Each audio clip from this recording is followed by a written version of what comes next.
A graça e a paz do Senhor Jesus, que o Senhor possa continuar abençoando a sua vida ao ouvir a palavra de Deus agora. Um grande abraço a todos vocês, nos sentimos com saudade. Hoje nós achávamos que já poderíamos nos reunir, mas ainda não deixaram. Mas o Senhor sabe todas as coisas e Ele cuidará disso para nós.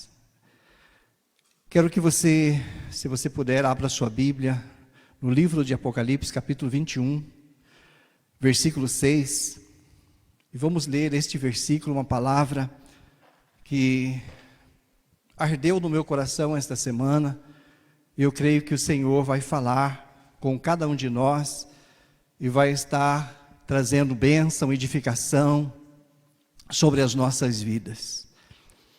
Apocalipse capítulo 21, versículo 6, diz assim: E disse-me ainda, tudo está feito, eu sou o Alfa e o Ômega, o princípio e o fim. Eu, a quem tem sede, darei de graça da fonte da água da vida. Amém. Vamos orar. Pai querido, Senhor amado, te somos gratos, Senhor, pelo privilégio que temos de ouvir a Tua palavra. Senhor, em que pese que muitos estão em casa, Pai, ou todos estão em casa, para ouvir a Sua palavra, mas, Senhor, a Tua palavra é poderosa, e o Teu Espírito é maravilhoso, e o nome de Jesus é grande, e o Senhor pode nesta noite abençoar as nossas vidas. O Senhor pode, através da Sua palavra, estar arrancando de nós o que precisa ser arrancado, e colocando em nós o que precisa ser colocado. A Sua verdade, o Seu poder, a Sua justiça, a Sua palavra. Pai, em nome de Jesus, abençoa todos os nossos amados irmãos e irmãs, ó Deus, que estão nas suas casas, ouvindo a Tua palavra. Pai, em nome de Jesus, concede a Tua bênção e a Tua graça. Enquanto, Senhor, nós estiver meditando aqui, que o Senhor possa estar trabalhando, através do Espírito Santo, e fazendo uma grande obra na Sua igreja. Ó Deus, edificando e fortalecendo.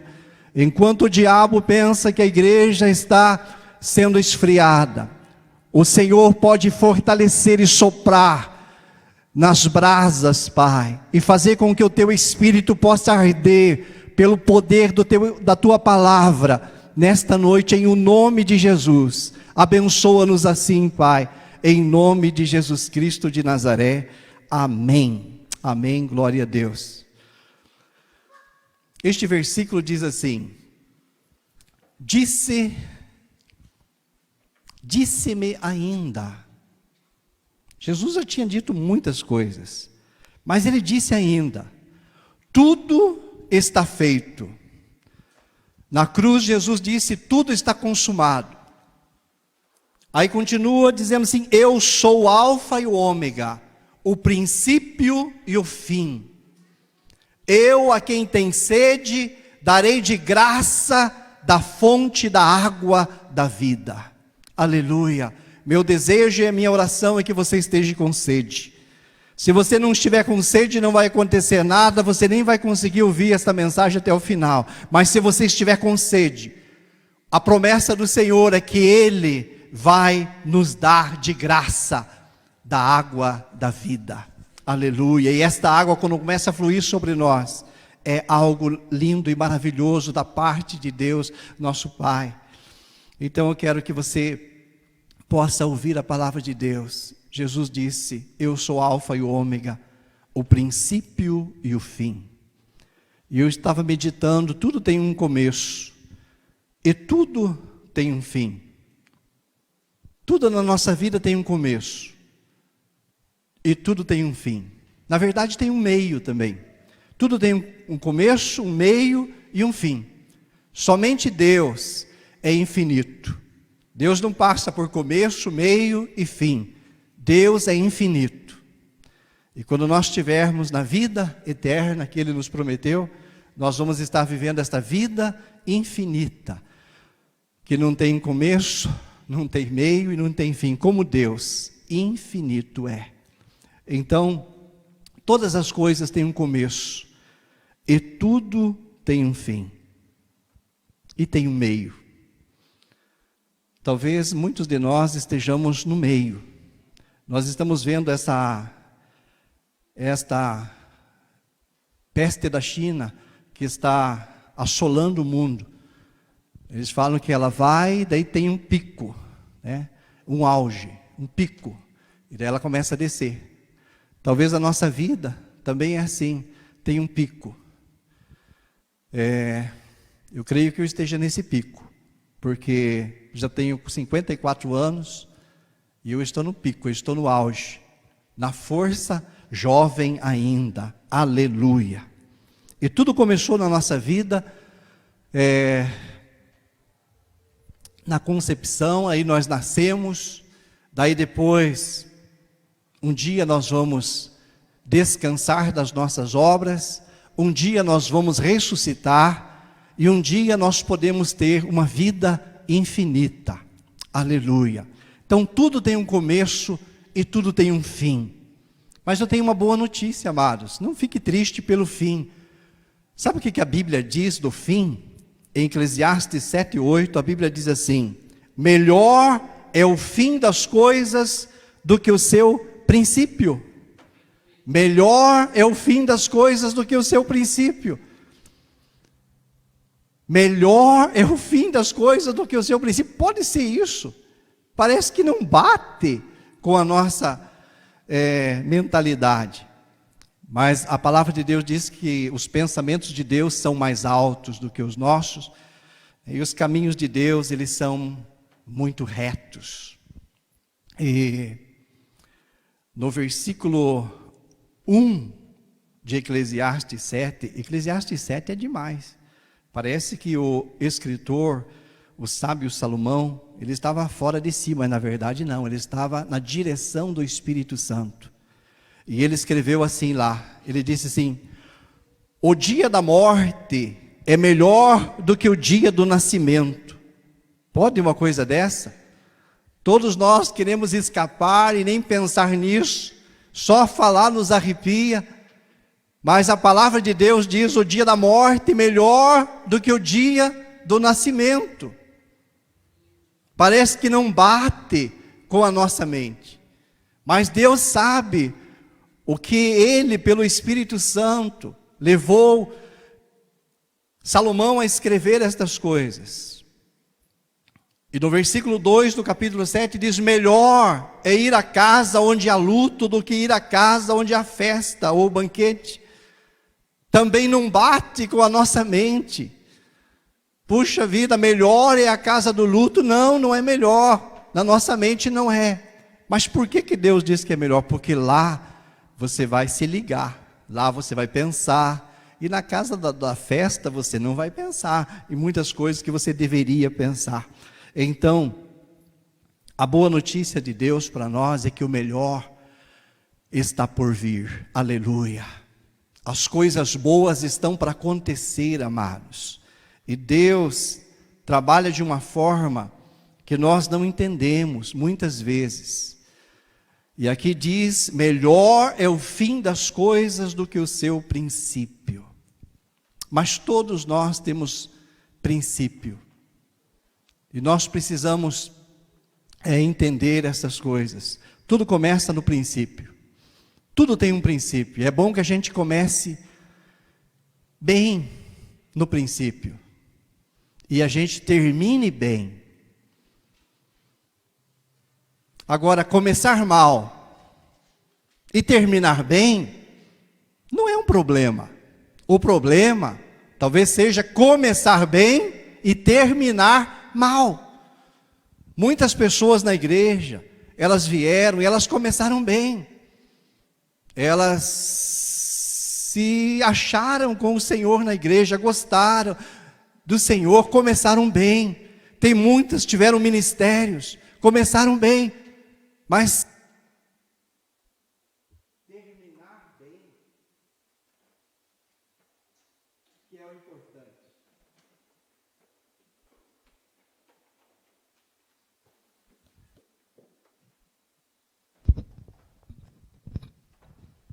Esse microfone começou bem, mas terminou mal. Então, muitos começam mal, em muitas áreas. Às vezes na área do casamento, a moça casou mal, o rapaz casou mal. Mas o problema não é começar mal. O problema é terminar mal. Precisamos terminar bem. O que importa é terminar bem. Eu não sei como que você começou o seu casamento, a sua profissão, como que foi ou é as suas finanças, como que é o seu ministério, o seu chamado na igreja. Será que nós começamos fracos, frias, maus? Mas como que nós vamos terminar? Sabe, eu já vi muitos pregadores que começaram num fogo só e terminaram, parece, numa cinza. O problema não é começar bem, mas é terminar bem. Aleluia! Por isso que aqui diz: melhor é o fim das coisas do que o seu começo. Por exemplo, quem escreveu isso? O sábio Salomão. Ele começou muito bem. Puxa, nascer filho de Davi, do rei Davi. Que privilégio nascer na casa real, herdar o trono, ser escolhido pelo pai, por Davi, por Deus também. Ele começou muito bem, e foi muito bem. Talvez no auge ele estava muito bem, mas na velhice dele, ele foi mal. Puxa, é triste de pensar que um homem como Salomão terminou mal. Mas hoje eu estava lendo o final da vida de Salomão, a velhice dele. Ele terminou muito mal. Ele terminou muito mal, mas ele começou bem. Por exemplo, o apóstolo Paulo começou mal. Por quê? Porque ele era perseguidor da igreja. Ele não gostava de crente, ele não gostava de cristão. Ele perseguia, ele cooperava para que os cristãos fossem presos. Ele começou mal, mas como que Paulo terminou? Paulo terminou como um dos maiores apóstolos do planeta Terra. Aleluia! Por quê, amados? O que vale é como nós vamos terminar. Aleluia! Tudo tem um princípio, nós precisamos começar. Ninguém vai a lugar nenhum sem começar. Vamos começar um negócio, vamos começar um namoro, vamos começar isso, vamos começar aquilo. É bom começar bem. É muito bom começar bem, mas se começar mal e terminar bem, aleluia, glória a Deus. O problema é quando as pessoas começam bem e terminam mal. Judas, ele começou bem, ele era um discípulo de Jesus, ele era escolhido, ele fazia parte dos 12, que privilégio para Judas. Era o tesoureiro, ele era honrado, ele começou muito bem, mas como que Judas Iscariotes terminou a sua vida? Terminou muito mal, com angústia, com dor, se tornou traidor de Jesus Cristo, terminou se suicidando. Ele começou bem, mas terminou mal. Eu não sei, querido irmão, querida irmã, como que você tem começado a sua vida em todas as áreas. Como que você começou, como que eu comecei. Era bom que a gente comece certo já e comece bem. Isso é lindo e maravilhoso. E para isso nós devemos estudar, trabalhar e lutar, para começar bem, e andar sempre bem e terminar bem. Mas começar mal e terminar bem, não é problema.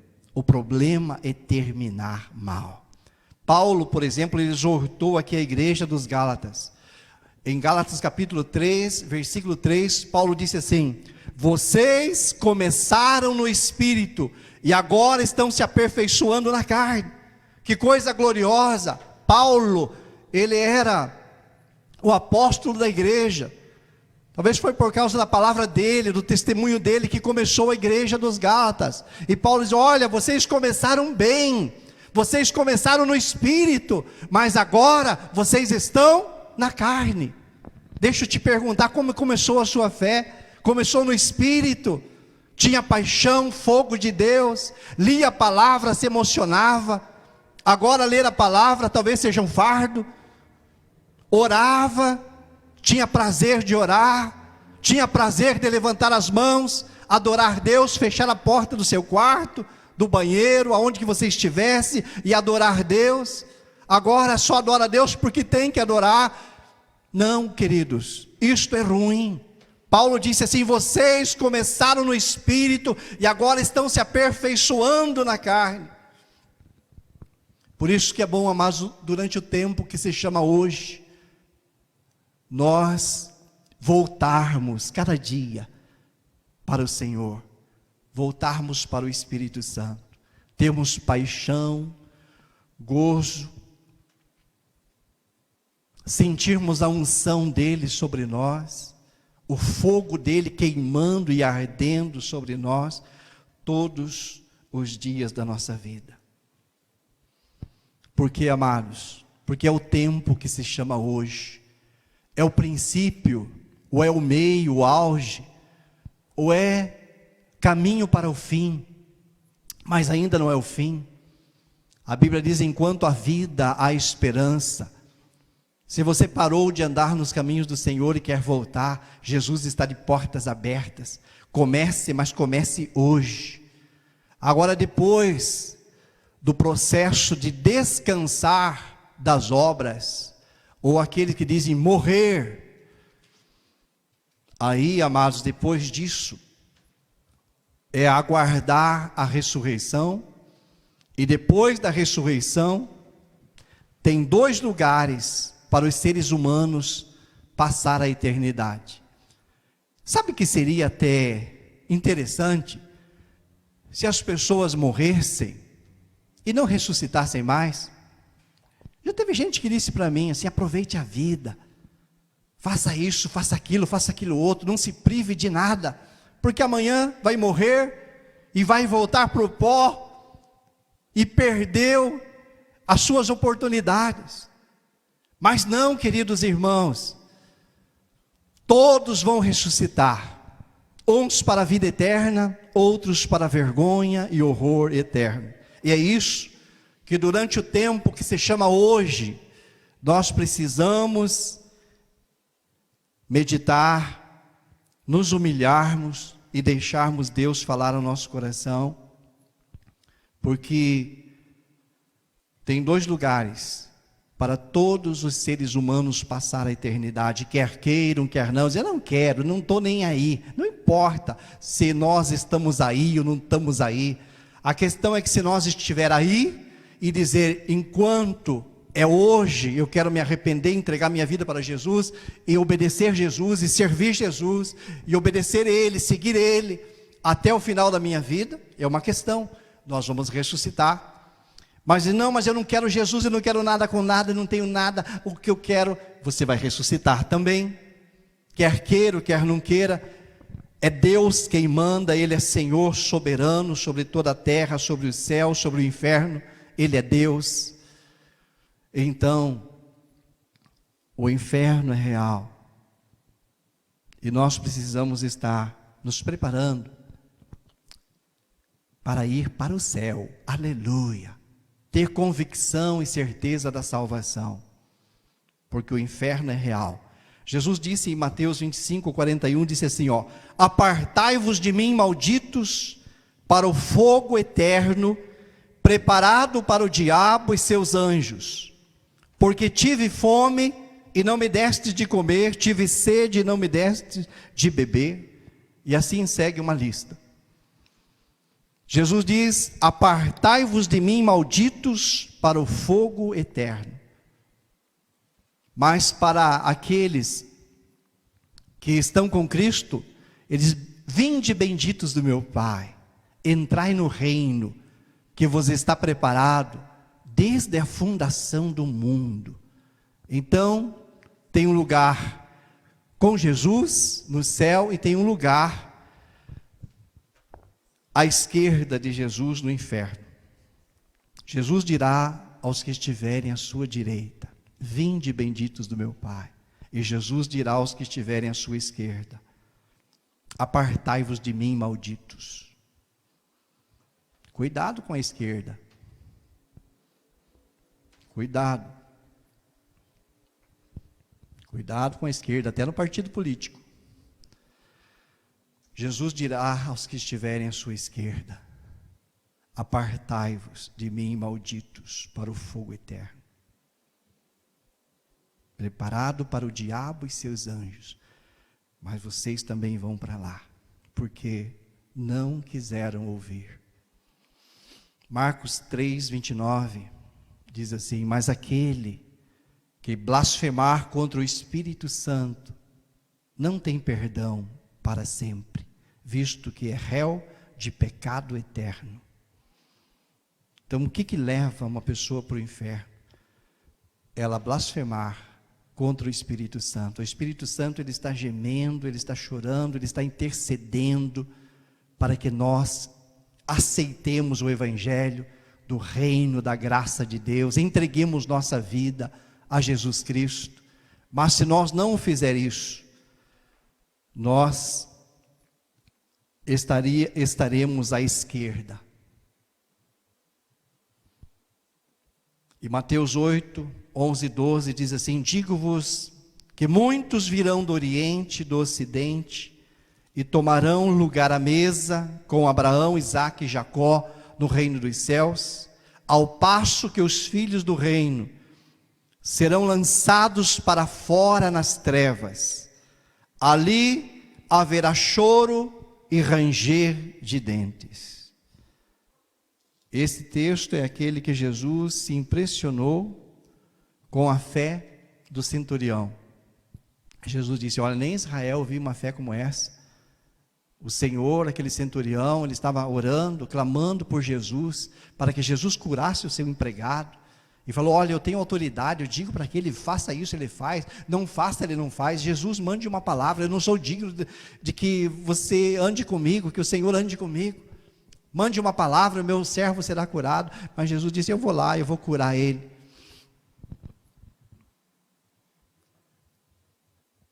E aqui diz assim, ó, Jesus se impressionou com os incrédulos,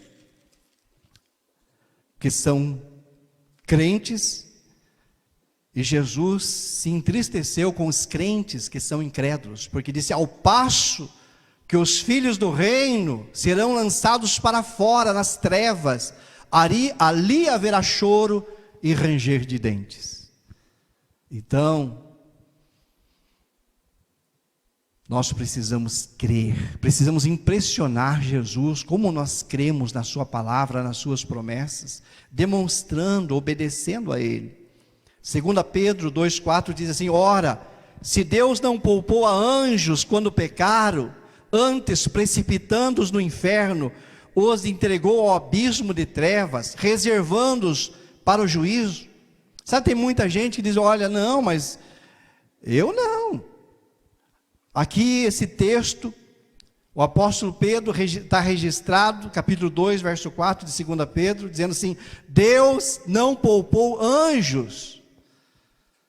Aqui está dizendo assim para nós se ligar, que se Deus não poupou anjos, por que Deus pouparia homens, comedores de feijão e arroz? Deus não poupou nem anjos. Então, o temor do Senhor, ele deve cair sobre nós, quando nós ouvimos a sua palavra. Apocalipse 20:15 diz: e se alguém não foi escrito no livro da vida, esse tal foi lançado para dentro do lago do fogo. Então a convicção que nós devemos ter é que o nosso nome, ele está escrito no livro da vida.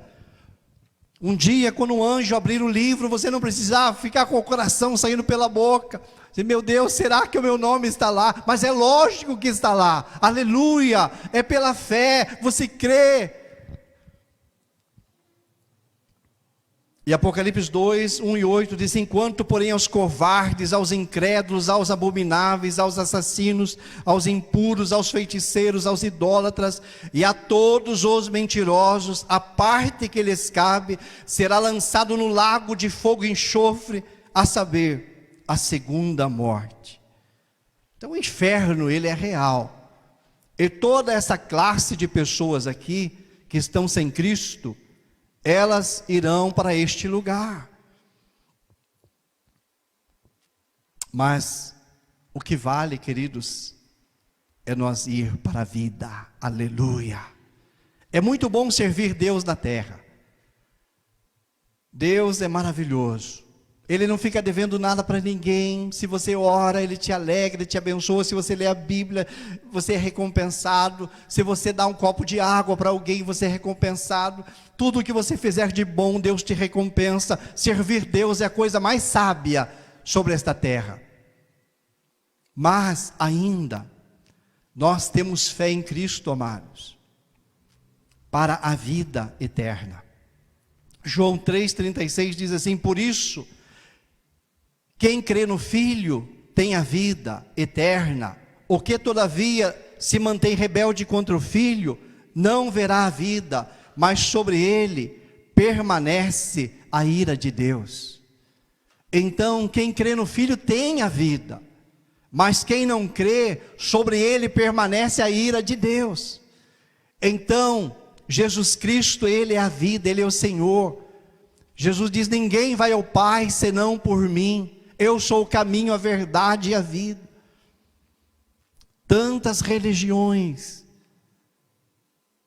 que fazem tanto para um Deus desconhecido sem Cristo. É uma tolice. Dá dó de ver. Nós como cristãos às vezes não fazemos o que os outros fazem. Mas não adianta nada. A Bíblia diz: porque pela graça sois salvos mediante a fé, e isto não vem de vós, é dom de Deus, não de obras, para que ninguém se glorie. Então a nossa fé, ela traz a vida e a salvação. A fé leva você a obedecer todos os versículos que eu citei aqui. E sem fé é impossível agradá-lo. Então, o que leva nós para o céu? A fé. A fé. Mantenha a sua fé. O fim da nossa fé é a salvação das nossas almas. Por isso que nós nunca podemos recuar. A nossa fé vai terminar quando nós entrar no reino da glória de Deus. Lá nós não precisamos ter fé, lá nós vamos estar vendo, vai estar acontecendo, vamos estar com um corpo incorruptível. Então que esta fé, ela seja aumentada nesta noite, na minha e na tua vida. Então o que nós fazemos para esse reino, amados? Nada. Mas o que nós fazemos? Nós cremos. Nós cremos, e pela fé nós começamos a renunciar coisas que não fazem bem para nós. Por exemplo, em Lucas 18, 28 e 29 diz assim: e disse Pedro: eis que deixamos nossa casa e te seguimos. Respondeu-lhe Jesus: em verdade vos digo que ninguém há que tenha deixado casa, ou mulher, ou irmãos, ou pais, ou filhos, por causa do reino de Deus, que não receba no presente século muito mais, e no mundo por vir, a vida eterna.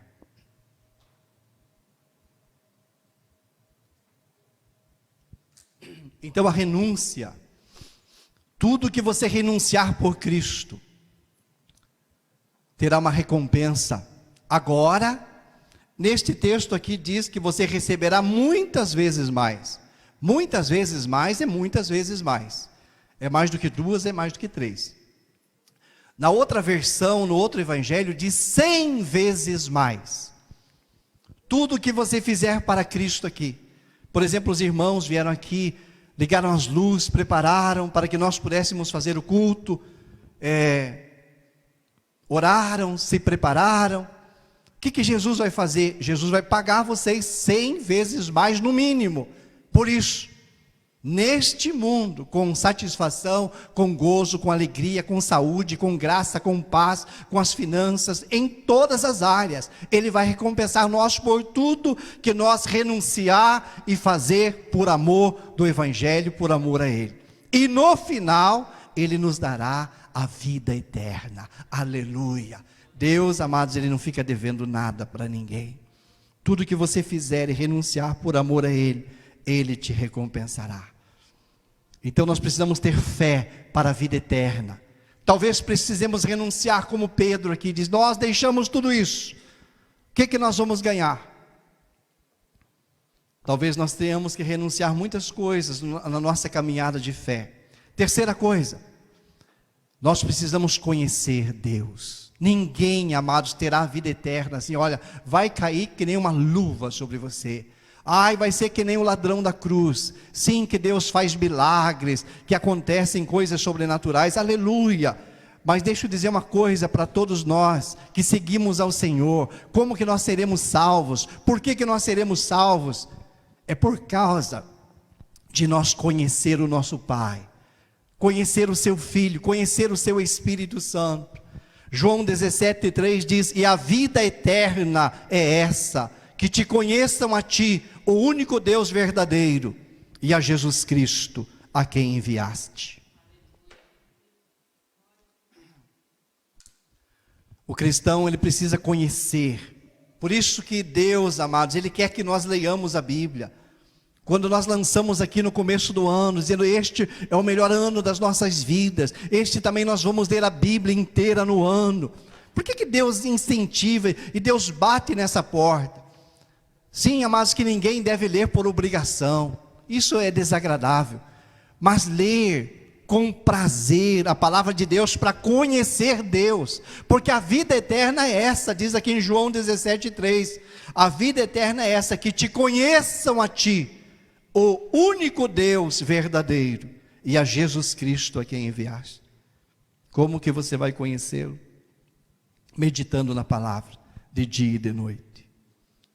E para nós encerrar, amados, uma coisa, estou falando 4 aqui, entre dezenas de coisas, para você ter convicção do céu, é também a tua semeadura, é a tua semeadura, é isso que também marca algo para você ir para o céu. E se eu fosse pastor da Universal, todo mundo estava pensando em din-din, aquilo é esse refrão. Não estou falando disso, semeadura. Em Gálatas 6,8 diz assim, porque o que semeia para a sua própria carne, da carne colherá corrupção. Mas o que semeia para o Espírito, do Espírito colherá a vida eterna. Aleluia. Porque o que semeia para a carne, amados, tudo que você faz longe de Cristo, longe da doutrina de Cristo. O que é a doutrina de Cristo? A Bíblia.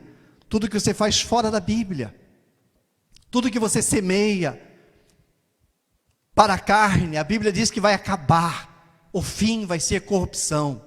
Mas aquilo que nós semeamos para o Espírito, a Bíblia diz que nós vamos colher do Espírito vida eterna. Aleluia.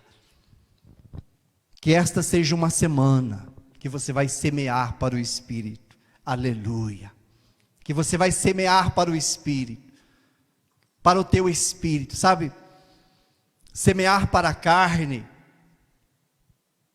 para os carnais é fácil. Semear para o Espírito, para os espirituais é fácil. Mas às vezes, amados, no meio termo, princípio, meio e fim, é meio difícil. Mas Deus vai dar graça para todos, aleluia. Para os espirituais, e não para aqueles tão espirituais, mas para que tenham prazer de semear para o Espírito, aleluia.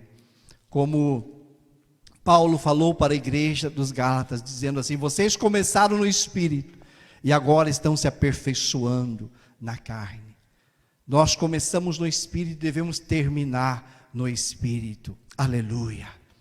Vamos estar orando, que o Senhor possa encher a sua vida da sua palavra, que o Senhor possa encher a sua vida nessa semana de ânimo, de alegria, que você não seja motivado pelos jornais mentirosos, que você seja motivado pela verdade da palavra de Deus.